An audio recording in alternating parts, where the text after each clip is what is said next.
Ahora sí, ya tenemos a Juan Pablo Fernández, decíamos, economista y analista sobre temas energéticos. Juan Pablo, buenas tardes y bienvenido a Venga que no es pa' eso. ¿Cómo estás? Buenas tardes para ustedes, un saludo a la mesa y un saludo a todos los radioescuchas y pues un agradecimiento por su amable invitación. No, gracias a vos por estar acompañándonos el día de hoy. Mi nombre es Alan Montenegro, Juan Pablo, y antes que nada quiero que nos compartas un poco. Esto lo hacemos de una forma muy dinámica para nosotros, prácticamente que morirnos de la envidia, así que ubícanos geográficamente, ¿dónde estás en este momento y qué condiciones climáticas estás disfrutando? En este momento me encuentro junto al Museo Nacional en Bogotá. No, hermoso. Pues el clima está un poco nublado, un poco frío, ese es un clima raro por esos días que ha sido fundamentalmente de soles pues canónicos, como se dice coloquialmente, pero aquí estamos pues en Bogotá tranquilos y disfrutando del frío bogotano, que es el clima más o menos natural de esta zona de Colombia. Perfecto, ya Juan Pablo, para entrar así en materia, queremos ya desde tu propia voz conocer un poco cuáles son las verdaderas causas de la crisis energética colombiana. Mira, a Alan y a todos los que nos acompañan en la mesa de los radioescuchas, lo que está pasando en Colombia, digamos que tiene dos razones fundamentales. Una es que el país actualmente, ¿cierto?, está sufriendo problemas de generación de energía eléctrica, porque el fenómeno climático del Niño es pues un fenómeno climático especialmente duro si se le compara con los anteriores que ha pasado.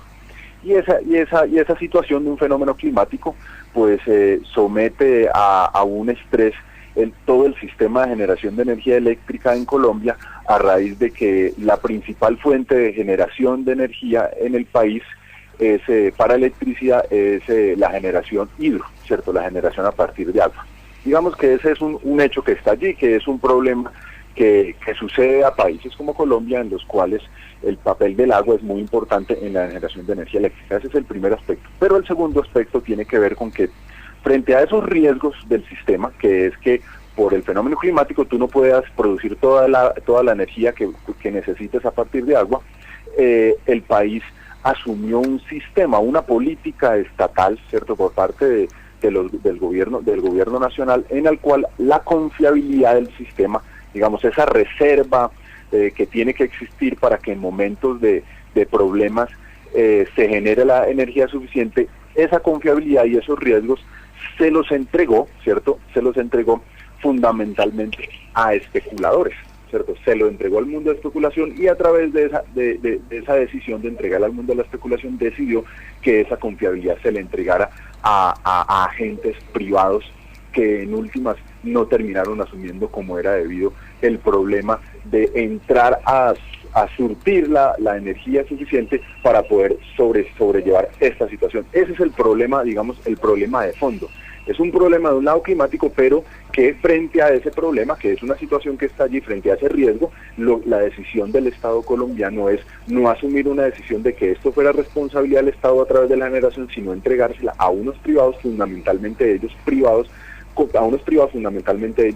especuladores vinculados con el mundo de los fondos privados de inversiones y todos estos especuladores de la bolsa de valores. Juan Pablo, te habla Brian Hincapié de la mesa de trabajo. Esta crisis, digamos, energética, o la posibilidad de un apagón nacional, ya la ha sufrido el país en el 92. ¿Qué diferencias hay de lo que pasó en el 92 en las condiciones a lo que pasa hoy? ¿Es muy posible que suceda un apagón en Colombia?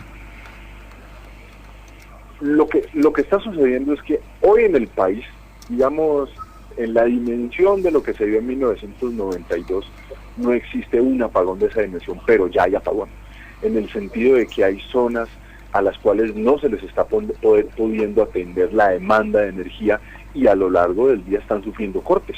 O sea, ya hay zonas del país donde hay apagón, y en las grandes ciudades se va a empezar a experimentar un proceso en que en algún momento no va a ser suficiente la potencia para poder surtir toda la demanda, y se verán apagones. O sea, esa ya es una realidad que está allí. En segundo término, digamos que frente a lo que sucedió en 1992 y hoy, pues hay una conciencia, es un fenómeno climático de sequía extrema, de sequía muy dura, y esa es la gran coincidencia. Y la diferencia ¿cuál fue? En aquel entonces el sistema de generación de energía eléctrica en el país entró en crisis porque fundamentalmente se quebró a raíz del autoendeudamiento que tenía el sistema de generación por las deudas con el Banco Mundial. ¿Qué sucedió? ¿Qué hay de nuevo hoy? Es que frente a ese hecho, el gobierno decidió asumir una política de, bueno, tenemos un problema frente a estos riesgos climáticos por la sequía, entonces creemos una capacidad de reserva para poder hacer frente a esas situaciones, y se creó una parte importante de la generación de energía termoeléctrica, que es generación a raíz o de gas, o generación a raíz de otros combustibles, o a generación a raíz de carbón. Y esa confiabilidad, ¿cierto? Esa confiabilidad de potencia, el país creó distintos mecanismos para poder atender eso, y hoy existe un mecanismo que se llama el cargo por confiabilidad, ¿cierto? Que es un cargo a través del cual se le entrega una plata a las termoeléctricas y también a las hidroeléctricas para que tengan una reserva. Entre 2006 y ¿aló? No, Fernando, yo quería preguntarte acerca de este cargo de confiabilidad que tú estás conversando, que estás hablando aquí. Ese mismo cargo de confiabilidad fue el escándalo que se generó en la costa atlántica cuando se previó esta cuestión de los apagones, que estaban diciendo, hombre, pero a nosotros nos están cobrando en la factura un servicio que dime tú si es así o estoy equivocado, de confiabilidad, de donde se estaba previendo, se estaba recolectando una plata para prever estas cosas y que hoy en día no aparece. Mira, lo que pasa, los apagones de la costa atlántica, pues eso pues para que se ubiquen, no ustedes, porque entienden, según el acento veo que hay algunos colombianos, sino esa es la zona pues más norte de Sudamérica, ¿cierto? Esa es una zona que en el país es pues muy atrasada, y los apagones allí tienen fundamentalmente dos razones.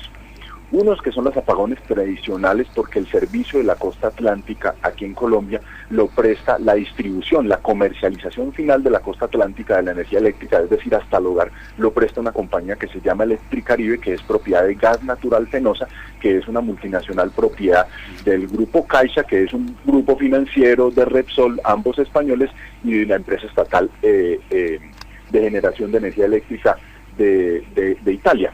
Y esa empresa presta un pésimo servicio y cobra unas altísimas tarifas en una zona pues que tiene inmensas dificultades, y esas son las razones del apagón. La otra razón es la que tú haces mención. ¿Y qué fue lo que pasó? Es que este cargo de confiabilidad es un tipo de seguro, o sea, es como el que compra un seguro para el carro frente a los accidentes y el carro se estrella, y cuando se estrella pues llega la aseguradora y le dice, señor, la aseguradora le va a responder por el carro que sufrió, por ejemplo, una pérdida total.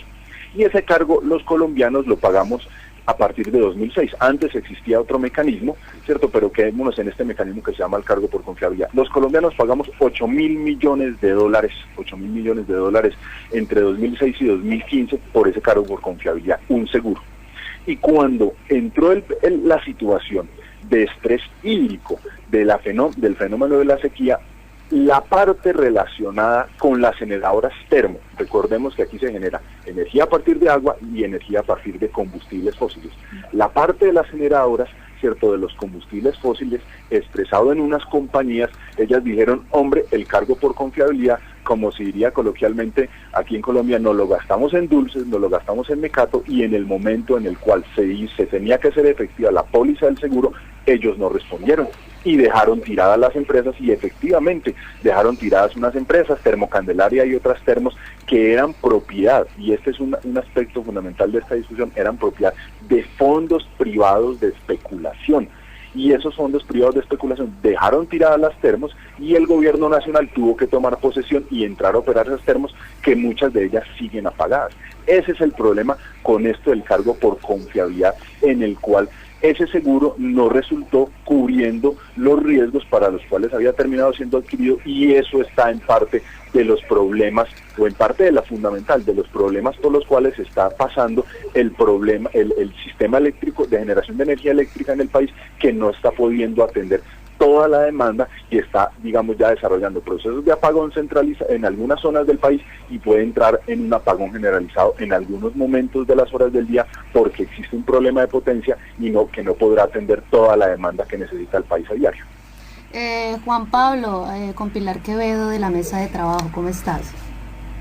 Bien, Pilar, muchas gracias. Juan Pablo, es una pregunta para que le expliquemos a los oyentes. Hay una ley que es la ley 143 del 94, que es la ley eléctrica, ¿cierto? Esta ley necesitamos como explicarle a los oyentes si ha sido eficiente la aplicación de esta ley en el país y qué consecuencias ha traído, qué causas ha traído esta ley, la aplicación de esta ley en Colombia. Mira, digamos como dos cosas fundamentales sobre eso. Uno, eso es usando el ejemplo de la fuerza o el poder de un barco no se prueba en la calma, sino que se prueba en la tormenta. Y en este momento, que es el de tormenta, está demostrándose que las disposiciones gruesas que creó esa ley, que es la que tiene que ver con la regulación de toda desde la generación hasta la prestación final del servicio de energía eléctrica, no está logrando, las disposiciones de política pública y legales que allí se dieron, no están logrando atender eso como es debido. Digamos que esa es la parte más gruesa, y no lo están logrando atender como es debido porque el sistema está teniendo problemas muy graves. Y el sistema, digamos que el aspecto fundamental de todo lo que tiene que ver con un sistema de generación es que en momentos de estrés pues se puede atender la demanda, y en esa situación no está logrando hacerlo. El segundo aspecto es, digamos, en cada una de las áreas del negocio que tienen que ver con todo el sistema eléctrico, lo que fomentó esa ley es un proceso de privatización, de entrega de un servicio que es estratégico para el país, como es la generación, la distribución, la comercialización, la generación, la transmisión, la distribución y la comercialización de energía eléctrica, un servicio estratégico que tiene que ver con asuntos pues de la soberanía nacional, ¿cierto? Si un país se apaga, pues no puede poner a funcionar todo su aparato productivo en distintas áreas de ese negocio, tiene grandes fallas. Y grandes fallas que se han expresado en que los riesgos, porque este es un negocio como en cualquiera de los negocios del mundo, tiene unos inmensos riesgos, ¿cierto? De entrada pues estar dependiendo de que llueva o no llueva, allí hay un riesgo, pero a partir de ahí hay toda una serie de riesgos. Digamos, en Colombia también el riesgo de la violencia o el riesgo de que los usuarios no puedan pagar, etcétera, etcétera. Todos esos riesgos, la política pública se los fue trasladando a la sociedad y a los usuarios, cobrándoles altas tarifas, y a la sociedad colombiana, que en estos momentos de estrés no podamos tener toda la energía que necesitamos. Juan Pablo, escuchándote y mirando que básicamente la política colombiana ha sido de privatización frente a este servicio energético, y ahora las condiciones que se han presentado y que salieron en las noticias de que le vamos a comprar energía a Ecuador, se puede incidir, se puede concluir de que la política, de Ecuador en materia energética no es de privatización, o si tú conoces al respecto de cómo Ecuador asumió su problema energético y ahora nos está vendiendo energía, cuando aquí nos comentaba Brian, hace 10 años nosotros le vendíamos a ellos. ¿Es problema de la privatización, o qué hizo bien Ecuador o qué hicimos mal nosotros en ese sentido? Mira, sobre ese comentario que tú haces, yo resaltaría el hecho grueso, digamos, de este lado de la frontera colombiana, y es que nos tuvimos que ver obligados a importar energía a Ecuador. Estamos importando alrededor de 7 gigavatios hora día, que es el máximo que pueden importarse a través de esas líneas de transmisión para poder atender la demanda nacional, que no está siendo capaz de atender la potencia, toda el área de generación de energía en el país. Entonces ese es el hecho más grueso, agregando un elemento. Hace unos años en Colombia nos vendieron la idea de que nosotros íbamos a ser la gran potencia energética de Colombia, generación de energía, y que íbamos a exportar pues a Raimundo y todo el mundo, y lo que está demostrando es que estamos teniendo que importar de otros países a los que supuestamente nosotros los íbamos a proveer de manera infinita, pues, y durante todos los siglos de los siglos, la energía.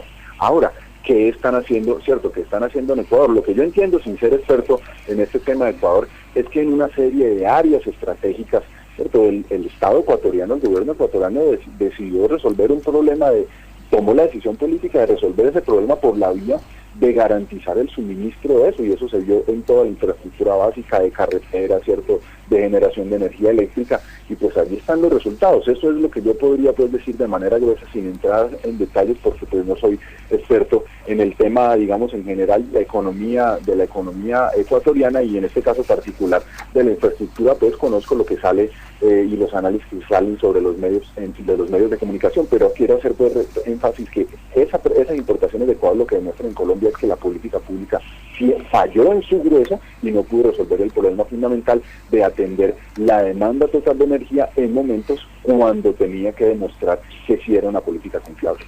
Juan Pablo, hablando de otro de los vecinos, en este tema de la crisis energética que está viviendo en este momento Colombia, se ha hablado mucho del gas que se le dio a Venezuela y cómo las termoeléctricas han pasado de funcionar de gas a diésel. ¿Cómo es este tema, para que la gente lo entienda mejor? Mira, la generación de energía termoeléctrica se puede hacer, se hace a raíz de combustibles fósiles, ¿cierto?, de distintos tipos, y en la canasta pues de generación hay combustibles fósiles que son más baratos unos que otros. Ese es el primer punto, y el más barato de ellos es el gas. Ese es el primer punto. El segundo punto, ¿cuál fue? En el año 2005, estamos hablando del año 2005, los principales yacimientos de gas en Colombia están en la costa Caribe, en el extremo norte, ¿cierto? Allá en el departamento de La Guajira, en unos gases que es el gas de Chuchupa, así se llama esos pozos petroleros de explotación, que hasta el año 2005 eran un contrato eso se originó a finales de los 70 y históricamente era un contrato de asociación entre Ecopetrol, que es la compañía estatal, y la Chevron Texaco, que es la multinacional norteamericana. Ese contrato vencía en 2005, o sea, se acababa y tenía que revertir de manera total la explotación de esos pozos petroleros a Ecopetrol. Y la decisión en ese entonces del gobierno nacional fue llevar hasta el final de la vida económica esos pozos y mantener la asociación. Allí entonces surgió el problema. ¿Y cuál fue? Es que la decisión, haciéndole eco a los intereses de la compañía multinacional, fue permitir que el gas que debía guardarse, porque pues los problemas de interés nacional en el sentido de la necesidad de proveer la generación termoeléctrica debía reservarse para atender eso, decidió fue exportarse.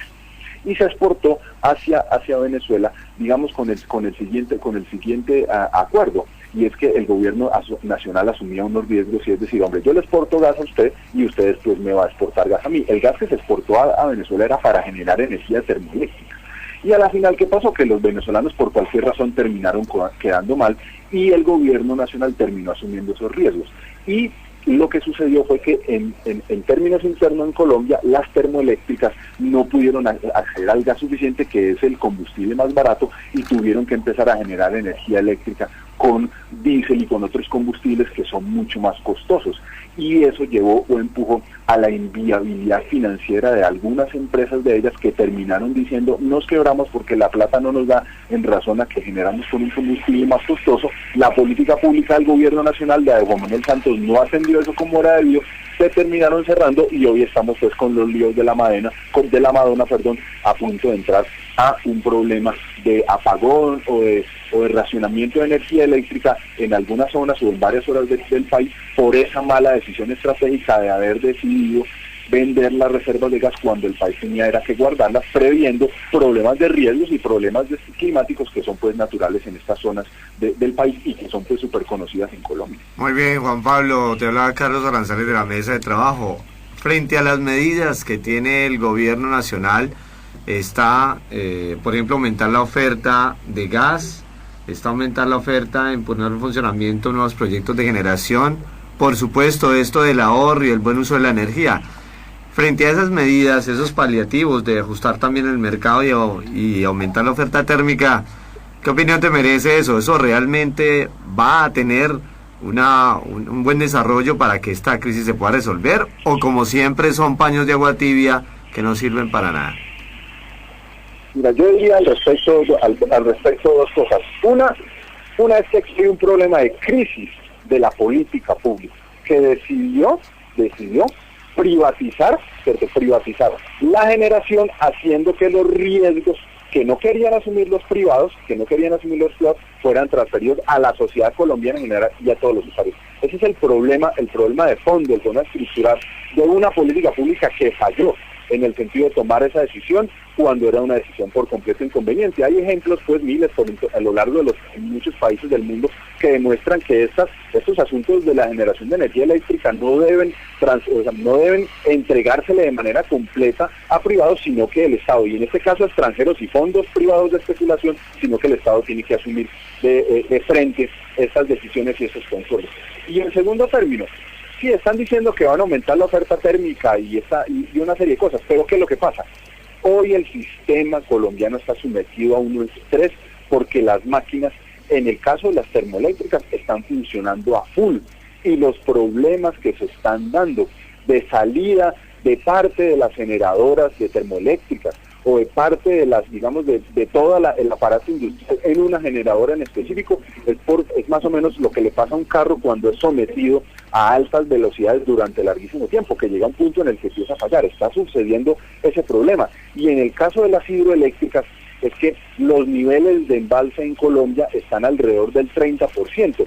Y están llegando ya a niveles mínimos, y en el caso de un embalse para generación de energía eléctrica, cuando llega a esos niveles empieza a tener problemas para poder generar toda la energía que necesita, en el sentido de que no le llega la potencia suficiente y las máquinas empiezan a fallar. Luego, cuando el gobierno dice que va a aumentar la oferta, en el corto plazo eso tiene unas posibilidades muy restringidas y yo casi que diría que absolutamente imposibles, porque el sistema ya está llevado a su nivel máximo.